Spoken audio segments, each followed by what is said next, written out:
Salut tout le monde, j'espère que vous allez bien. Donc nouveau concept sur ma chaîne et en vue du premier futur lancement Ariane 6, j'avais envie de vous parler du centre spatial guyanais, étant donné que je travaille sur ce site actuellement, et nous ferons donc comme ça tout un tas de vidéos à son sujet, afin de vous informer petit à petit jusqu'au jour J.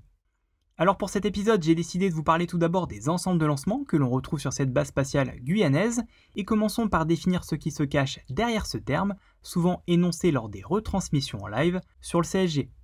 Donc un ensemble de lancement, pour résumer, c'est en fait l'endroit ou la zone d'où va s'arracher un lanceur, et qui comprend souvent diverses installations sol que l'on peut citer, à savoir dans le cas d'Ariane des stockages qui vont permettre d'aller remplir la fusée, et vous allez retrouver évidemment une énorme aire de lancement dans laquelle se trouvera tout un tas de systèmes permettant de mettre en œuvre la fusée jusqu'au moment tant attendu du H0.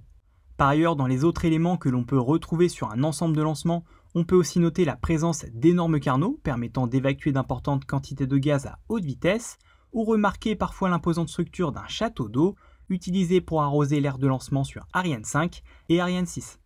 D'ailleurs, si l'on prend en exemple cette dernière fusée, on peut constater qu'il existe déjà sur son ensemble de lancement la présence d'un bâtiment juste ici, soit à seulement plusieurs centaines de mètres du pas de tir, et dans lequel sera assemblée une bonne partie de la fusée à l'horizontale.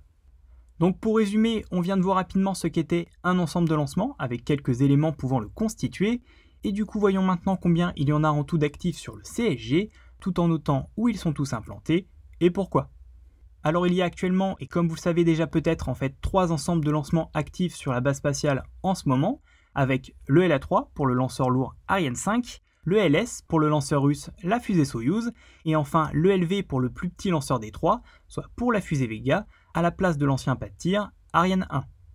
D'ailleurs, petite information au passage, mais concernant le LA4, soit en fait le futur ensemble de lancement Ariane 6, eh bien il a été inauguré en septembre dernier, ce qui explique pourquoi nous allons bientôt débuter les essais combinés, sujet que l'on traitera aussi dans cette même playlist, dans un épisode qui leur seront dédiés par la suite.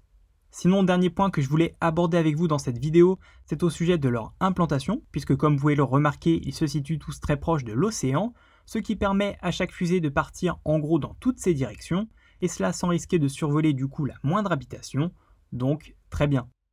D'ailleurs, pour terminer cet épisode, j'ajouterai à ce que je viens de dire juste avant que l'entrée de Kourou se situe à plus de 10 bornes de l'ELA3, comme vous pouvez le voir sur ce plan, mais ce qui n'empêche pas aux spectateurs de voir le lancement depuis la plage et d'être parfois le témoin d'un spectacle pour le moins saisissant en fin de journée. A très bientôt pour d'autres vidéos, n'hésitez pas à me faire part des sujets que vous voudriez voir traités, et je vous dis à plus.